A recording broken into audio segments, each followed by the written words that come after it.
बिस्मिल्लाहिर्रहमानिर्रहीम, अस्सलाम वालेकुम। आज का जो हमारा टॉपिक है वो फर्स्ट ईयर के बायोलॉजी के चैप्टर इम्यूनिटी से है। आज के टॉपिक में हम डिटेल में पढ़ेंगे कि थर्ड लाइन ऑफ डिफेंस जो है वो बेसिकली किस तरह काम करता है। इससे पिछले लेक्चर में मैंने आप लोगों को बता दिया था कि जो फर्स्ट लाइन ऑफ डिफेंस होता है उसमें दो तरह की चीज़ें शामिल हैं। एक ह्यूमोरल रिस्पांस है और एक हमारा सेल मीडिएटेड रिस्पांस है।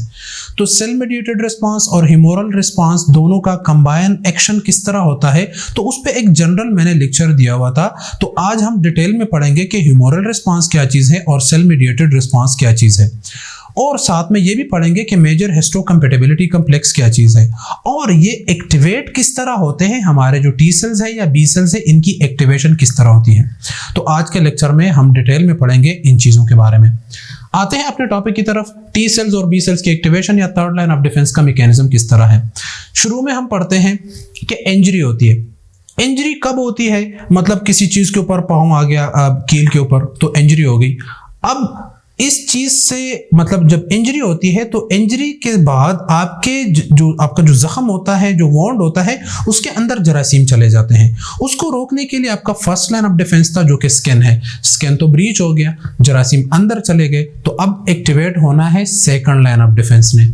स्किन जो है वो डैमेज हो गया, इधर से खून बहना शुरू हो गया, जरासीम अंदर आ गया, पैथोजन। अब वो जरासीम चाहे बैक्टीरिया है या जो भी चीज़ है, वो जब अंदर आ गए तो आपके मास्ट सेल जो है वो हिस्टामिन रिलीज करते हैं। एक लोकल जो है लोकलाइज्ड रिस्पांस आपका जनरेट होता है। जिस तरह इन्फ्लेमेशन है, जो मैंने आप लोगों को इस पर लेक्चर दिया हुआ है, पिछले लेक्चर में आप लोग इन्फ्लेमेशन डिटेल में पढ़ सकते हैं। तो एक इन्फ्लेमेशन होती है और साथ में आपके जो न्यूट्रोफिल है, जो प्राइमरी रिस्पॉन्डर है, वो पहुंच जाते हैं, मैक्रोफेजेस पहुंच जाते हैं जो कि बैक ईटर होते हैं। तो ये जरासीम को किल करने के लिए अपना काम जो है वो करते हैं, लेकिन जब ये कामयाब नहीं होते और जरासीम इनके ऊपर ताकतवर होता है तो फिर बात थर्ड लाइन तक चली जाती है। तो साथ साथ और भी क्या होता है, कंप्लीमेंट सिस्टम भी आता है इसको किल करने के लिए जरासीम को, और काफ़ी सारे जो है आपके सेल जो है वो वर्कआउट करते हैं इनके ऊपर के जरासीम को किल किया जाए। लेकिन बात आगे बढ़ चुकी है, जरासीम ज्यादा ताकतवर है, तो इधर आपके मौजूद होते हैं डेंड्रिटिक सेल। मैंने आप लोगों को पेगोसाइट्स के नाम बताए थे कि हमारे पास न्यूट्रोफिल्स है, मैक्रोफेजेस है और डेंड्रिटिक सेल्स है।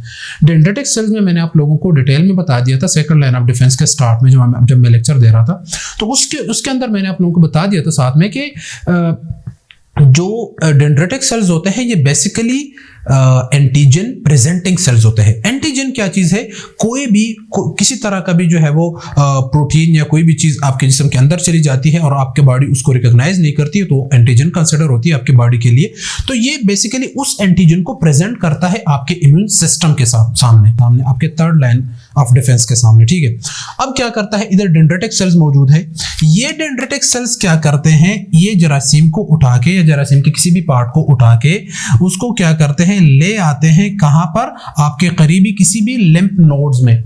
अब लिम्फेटिक सिस्टम सर्कुलेशन चैप्टर में पूरे का पूरा एक टॉपिक है इसके ऊपर। तो आपके लिम्फ नोड्स है जो बॉडी में डिफरेंट जगहों पे मौजूद होते हैं और उनमें आपके लिम्फोसाइट्स मौजूद होते हैं जो कि टी सेल्स और बी सेल्स होते हैं। तो ये एक जनरल ओवरव्यू है, सिंपली मैं आप लोगों को बता रहा हूँ। डिटेल में इसकी एक्टिवेशन किस तरह होती है वो आगे मैं आप लोगों को बता रहा हूँ, लेकिन इधर आसानी के साथ आप लोगों को थोड़ा सा आइडिया हो जाएगा, फिर आप डिटेल में पढ़ेंगे। ठीक है, तो ये क्या होता है कि ये डेंड्रिटिक सेल्स किसी लिम्फ नोड में आ जाता है, या आपका करीबी कोई भी लिम्फ नोड है। अब ये लिम्फ नोड क्या चीज है, ये डेंड्रिटिक सेल जो आपका एपीसी है, एंटीजन प्रेजेंटिंग सेल है, ये इस एंटीजन को प्रेजेंट करता है आपके टी सेल्स के सामने और बी सेल्स के सामने। टी सेल्स आपके दो तरह के होते हैं जो कि CD4 है और CD8 है। CD का मतलब होता है क्लस्टर ऑफ डिफरेंशिएशन। सेल्स के ऊपर कुछ प्रोटीन पड़े हुए होते हैं, ठीक है, तो उनको हम क्या करते हैं, हमने नाम दिए हुए हैं। तो क्लस्टर ऑफ डिफरेंशिएशन 4 और क्लस्टर ऑफ डिफरेंशिएशन 4 जो है 8 जो है, तो ये 8 और 4 क्या करते हैं, तो ये जब दोनों के सामने एंटीजन प्रेजेंट होता है तो CD8 कन्वर्ट हो जाता है टी किलर सेल्स में, जो कि जरासीम को किल करने के लिए यूज होता है, और जो CD4 है वो कन्वर्ट हो जाता है हेल्पर सेल में। ये आगे फिर क्या करता है, किस तरह जो है ये बनते हैं, ये डिटेल में आप लोगों को बता देता हूँ, लेकिन इधर थोड़ा आसानी के साथ आप लोग समझ जाएं ताकि आप लोग को पहले आइडिया हो जाए। और साथ साथ ये बी सेल्स के सामने भी जरासीम को प्रेजेंट कर देते हैं। तो बी सेल क्या करता है, बी सेल्स एंटीबॉडीज बना देता है उस जरासीम के खिलाफ। ठीक है, तो ये हो गया पूरे का पूरा रिस्पांस। जनरली तो इस तरह होता है। अब साथ में बात आती है मेजर हिस्टोकम्पैटिबिलिटी कॉम्प्लेक्स की, MHC। अब MHC क्या चीज है, ये चीज भी थोड़ा गौर से पढ़ लें। MHC क्या होता है? Major histocompatibility complex, a unique molecules on plasma membrane for the recognition of antigen. आपके सेल्स के प्लाज्मा मेम्ब्रेन के ऊपर एक खास किस्म का प्रोटीन लगा हुआ होता है जिसको हम MHC कहते हैं। और ये MHC किस लिए होता है? ये MHC होता है for the recognition of antigen. जरासीम जब बॉडी के अंदर आते हैं तो ये प्रोटीन उसके सामने रिस्पांस शो करते हैं और ये आपको बताते हैं कि ये जरासीम आपकी बॉडी के अंदर आ गया और ये फॉरेन चीज है, आपकी बॉडी की अपनी चीज नहीं है। ठीक है, तो ये मेजर हिस्टोकम्पैटिबिलिटी कॉम्प्लेक्स है। आप लोगों ने सुना होगा कि ऑर्गन ट्रांसप्लांट के दौरान कभी कभी ऑर्गन रिजेक्ट भी हो जाते हैं। तो वो क्या होता है कि कुछ खास किस्म के प्रोटीन होते हैं जिसको MHC रिकॉग्नाइज नहीं करता, तो उस वजह से वो क्या करते हैं, वो MHC उसको रिजेक्ट कर देते हैं, मतलब उसको पहचान देते हैं कि ये तो पहचान लेते हैं कि ये तो जरासीम है। तो फिर आपके इम्यून सेल्स को कॉल करके उसको जो है वो किल करने की कोशिश करता है, तो वो पूरे का पूरा ऑर्गन जो है वो डैमेज हो जाता है। तो ऑर्गन जो हो, हम क्या कहते हैं कि होस्ट रिजेक्शन हो गई, होस्ट ने जो है वो ऑर्गन एक्सेप्ट नहीं किया। ठीक है, तो MHC इसके फिर दो किस्में हैं, एक टाइप 1 है और एक टाइप 2 है। टाइप 1 जो है present on most of the cell and organism. ये टाइप 1 जो है ये सारे के सारे सेल्स के ऊपर पड़ा हुआ होता है। सारे के सारे जो जितने भी सेल्स होते हैं हमारे पास, most of the cells organism में जितने भी सेल्स होते हैं उनके मेम्ब्रेन के ऊपर एक MHC1 लगा हुआ होता है। ठीक है, तो ये MHC1 क्या करता है, ये एंटीजन को प्रेजेंट करता है। ठीक है, किस तरह करता है मैं आप लोगों को बता देता हूं कि present on most of the cells and organism, ज्यादातर सेल्स में ये प्रेजेंट होता है। और जो क्लास 2 है ये रिस्ट्रिक्टेड होते हैं, किस चीज, ये कहां पर मौजूद होते हैं, मैक्रोपेजेस, जो आपके मैक्रोपेजेस होते हैं, लिम्फोसाइट्स, टी सेल्स और बी सेल्स, इन दोनों के ऊपर मौजूद होते हैं और डेंड्रिटिक सेल्स के ऊपर मौजूद होते हैं। अब दोनों में फर्क क्या चीज है? दोनों में फर्क ये है कि अगर जरासीम बॉडी के अंदर आ गया और जरासीम सेल के अंदर चला गया, अब सेल्स के जो है उसको डिस्ट्रॉय कर लिया, जो भी कर लिया, उसके छोटे छोटे टुकड़े बन गए और वही जरासीम MHC क्लास 1 के ऊपर रिप्रेजेंट हो गया। ठीक है, तो इसका मतलब होता है कि सेल जो है वो इन्फेक्टेड है, सेल इन्फेक्टेड है। जिस सेल्स के MHC1 के ऊपर जरासीम जो है वो जाहिर हो जाए, मतलब उसको वो प्रेजेंट कर दे, MHC1 के ऊपर रिप्रेजेंट करे, जरासीम को MHC1 के ऊपर जो सेल रिप्रेजेंट कर ले, तो इसका मतलब होता है कि ये सेल इन्फेक्टेड है। तो आपके बाकी इम्यून सेल, मैक्रोपेजेस वगैरह आ जाते हैं और वो उस सेल को किल कर देते हैं। तो ये एक सिग्नल होता है, MHC1 के ऊपर जब जरासीम जाहिर हो जाते हैं तो ये एक सिग्नल होता है कि अंदर जरासीम मौजूद है और आप लोग आके इस सेल्स को खत्म कर दो। ठीक है, और MHC क्लास 2 जो है वो क्या चीज है, ये जब किसी जरासीम को रिप्रेजेंट करते हैं या इसके ऊपर जरासीम जो है वो अटैच हो जाता है या वो जरासीम जो है उसके ऊपर जाहिर हो जाता है MHC क्लास 2 के ऊपर, तो इसका मतलब ये होता है कि ये जरासीम है, मैं इसको रिप्रेजेंट कर रहा हूं और इसके खिलाफ जो है आप लोग एक्शन ले लो, जरासीम को किल करो, मुझे नहीं, मैं इन्फेक्टेड नहीं हूं। तो ये नॉन इन्फेक्टेड सेल्स के ऊपर जो है वो रिप्रेजेंट होता है, ये नॉन इन्फेक्टेड सेल्स के ऊपर होता है। ठीक है, जो हमारे कौन कौन से सेल्स हैं, मैक्रोपेजेस है, डेंड्रिटिक सेल्स है या लिम्फोसाइट्स है। ठीक है, तो ये इन दोनों के अंदर जो इन दोनों के बीच जो है वो डिफरेंस है। ठीक है, आप लोगों को समझ आ गई कि MHC क्लास 1 जो है ये इन्फेक्टेड सेल्स के ऊपर, जो इन्फेक्टेड सेल्स होता है ना उसके ऊपर जो क्लास 1, वो जरासीम को क्लास 1 MHC के ऊपर जो है वो रिप्रेजेंट करता है और फिर बाकी सेल्स आके उसी सेल को किल कर देते हैं। और जब वो क्लास 2 MHC के ऊपर कोई जरासीम जो है वो रिप्रेजेंट हो जाए या उसके ऊपर आ जाए, तो उसका मतलब होता है कि ये जरासीम है, आप इसी को रिकॉग्नाइज करके इसको किल कर दो, मुझे नहीं। ठीक है, तो ये बेसिकली इन दोनों के दरमियान फर्क। अच्छा, अब आते हैं मैकेनिज्म के ऊपर, मैकेनिज्म की तरफ आते हैं। तो मैकेनिज्म आप लोग अब डिटेल में पढ़ोगे तो ये चीज़ें सारी की सारी क्लियर हो जाएगी। ये तो एक सिंपल ओवरव्यू था, लेकिन आप लोगों ने जो है MDCAT का एग्जाम देना है तो उसमें जो है वो चीज़ें डिटेल में आती है। कुछ MCQs इस तरह के बन जाते हैं कि फिर लोगों को समझ नहीं आते, तो उसके लिए ये चीज़ आप लोगों ने लर्न करनी है, लाजमी याद रखनी है। अब आप लोगों को मैं बता देता हूँ कि हमारे जो लिम्फोसाइट्स होते हैं, लिम्फोसाइट्स बेसिकली हमारे पास दो तरह के हैं, एक टी सेल्स है और एक बी सेल्स है। जब ये बनते हैं, मैंने आप लोगों को बता दिया था कि ये बोन मैरो के अंदर बनते हैं। ठीक है, तो बोन मैरो के अंदर जब बन जाते हैं तो टी सेल चले जाते हैं थाइमस में मैच्योरेशन के लिए और बी सेल वही रह जाते हैं, वहीं पर मैच्योर हो जाते हैं। इसलिए बी को बी सेल्स इसलिए कहा जाता है कि ये बोन मैरो में मैच्योर होते हैं। और जो टी सेल्स है उनको T cells, T for thymus, thymus के लिए, क्योंकि वहां पर इसकी मैच्योरेशन होती है तो इसलिए उसको टी सेल्स कहा जाता है। अब आते हैं कि ये जो सेल हमारे पास जो इनिशियली जो मदर सेल होता है जो बन जाता है उसको हम क्या कहते हैं, प्रोजेनरेटिव लिम्फोसाइट्स। अब प्रोजेनरेटिव लिम्फोसाइट्स ने आगे डिवाइड होके टी सेल्स और बी सेल्स बनाने हैं, ठीक है। तो अब ये सेल जो है ये एक तरह तो एक किस्म का सेल बना देता है जिसको हम टी सेल्स कहते हैं और एक को बी सेल्स कहते हैं। अब ये टी सेल्स हमारे पास क्या होता है, नाइव टी सेल्स होता है, और एक हमारे पास कौन सा सेल बन जाता है, नाइव बी सेल बन जाता है। अब ये नाइव बी सेल्स और नाइव टी सेल्स इसका आगे प्रोसेस होना है, इससे और सेल्स बनने हैं, ठीक है। लेकिन उससे पहले एक और जो अहम चीज मैं आप लोगों को बता दूं कि कई जगहों मैंने इधर तीसरा भी बनाया हुआ है ना, तो कई दफा ऐसा होता है कि हमारे पास टी सेल्स तो बन जाता है, लेकिन ये टी सेल क्या करता है कि ये आपके ही ऑर्गन्स को, आप ही के सेल्स को या आप ही की प्रोटीन को एज अ एंटीजन रिकॉग्नाइज कर देता है। वो ऐसे उसको रिएक्ट करता है कि ये एंटीजन है मेरे लिए, मतलब आप ही का सेल है लेकिन आप ही के टिश्यूज को, आप ही की प्रोटीन को एज अ एंटीजन कंसिडर कर देता है। तो ये उसके ऊपर अटैक कर देता है, अपनी ही बॉडी के ऊपर अटैक कर देता है। अब ये अटैक तो बाद में करेगा जब ये मैच्योर हो जाएगा ना, लेकिन मैच्योर होने से पहले पहले ये सेल्स खुद ब खुद आपके इम्यून सेल उसको किल कर देते हैं, तो ये फिर डेवलप नहीं हो जाता। तो ये क्या हो जाता है, इसकी डिस्ट्रक्शन हो जाती है। और अगर ये डेवलप हो गया तो ये फिर आपके बॉडी के अंदर आप ही के सेल्स के ऊपर अटैक करेगा, उसी को एंटीजन कंसिडर करेगा, और इसको हम फिर क्या कहते हैं, ऑटो इम्यून डिजीज कहते हैं, कि आप ही के इम्यून सेल्स आप ही के ऊपर अटैक कर रहे हैं, ठीक है। तो ये तो इधर ही खत्म हो गया। बात करेंगे हम इन दोनों की, naive T cells, naive B sales.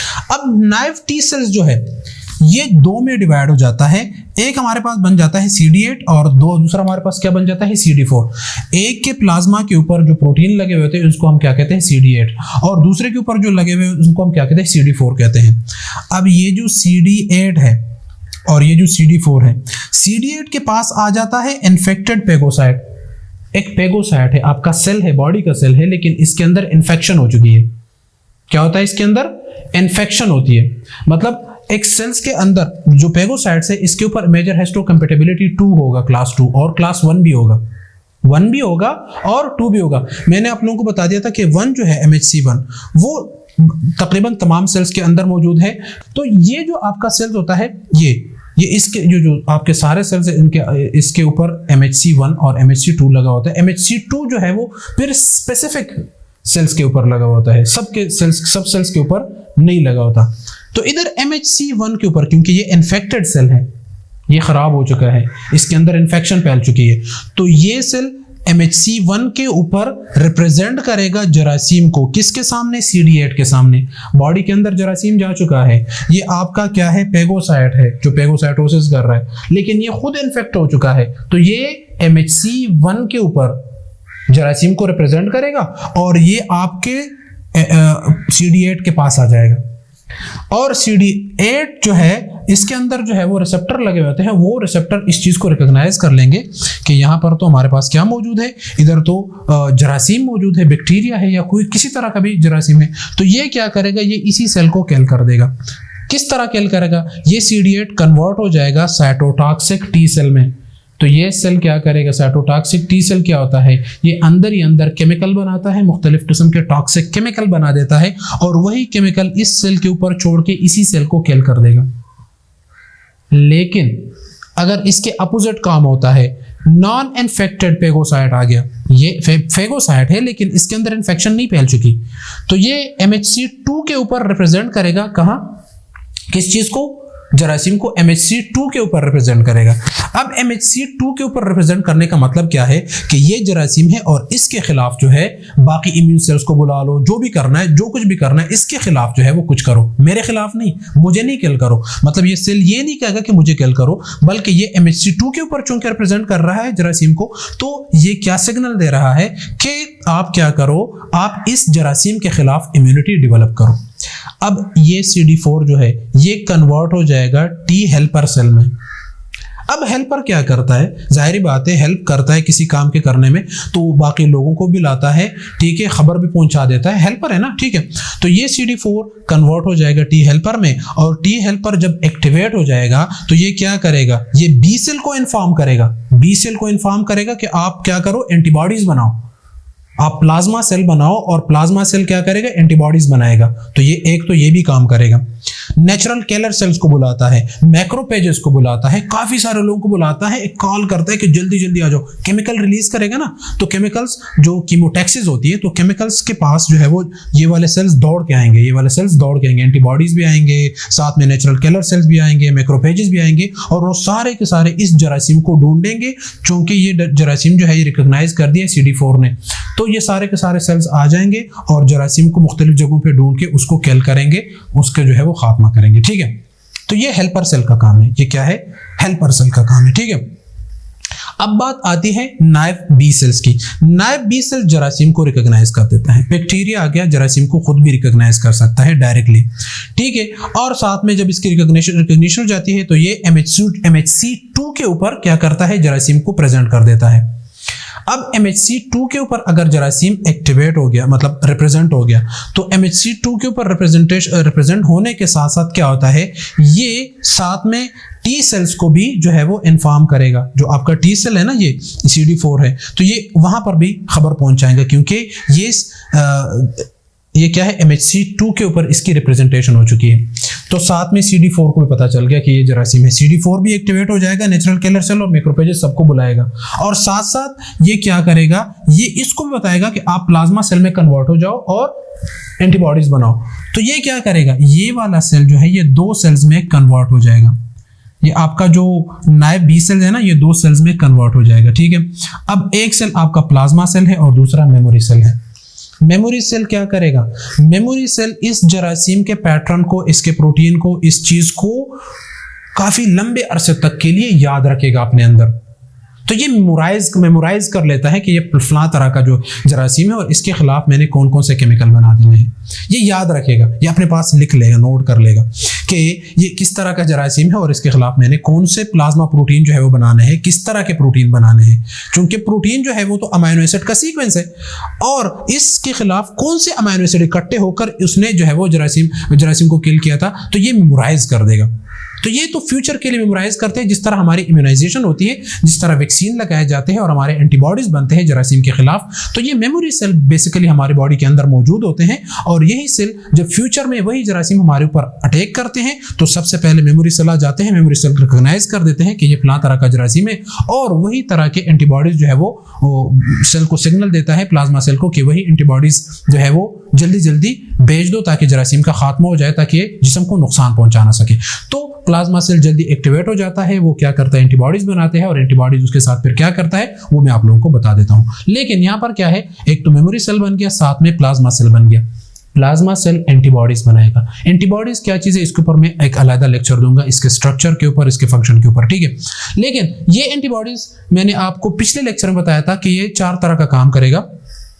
Complement system को भी एक्टिवेट करेगा, साथ में अपसोनाइजेशन, न्यूट्रलाइजेशन, एग्लूटिनेशन, प्रेसिपिटेशन। ठीक है, तो ये क्या करता है कि ये एक तो जरासीम के ऊपर मार्कर लगा देते हैं, टैग लगा देते हैं, और पेगोसाइट्स और नेचुरल किलर सेल आके उसको जो है वो किल कर देते हैं, या तो उसके साइड्स पे अटैच होके उसको न्यूट्रलाइज कर देते हैं, या उसको क्लम्प कर देते हैं, उसको क्लॉट्स बना देते हैं, उसको फंक्शनलेस कर देते हैं। ठीक है, तो ये फिर प्लाज्मा सेल, ये एंटीबॉडीज जाके फिर उस जरासीम के साथ क्या करते हैं? उसको अपसोनाइज करते हैं, न्यूट्रलाइज करते हैं, एग्लूटिनेट करते हैं, या उसकी प्रेसिपिटेशन करते हैं। पूरे का पूरा मैकेनिज्म जिस तरीके से ये आपका इम्यून सेल वर्क करता है, third line of defence work करता है। आप लोगों ने ये चीजें, ये हर एक पॉइंट जो है आप लोगों ने डिटेल में याद रखना है, ताकि आपको एग्जाम में फिर मुश्किलात ना हो। ठीक है, तो ये था आज का हमारा लेक्चर। आज का हमारा लेक्चर यहीं पर ख़त्म होता है। थैंक यू, अल्लाह हाफिज़।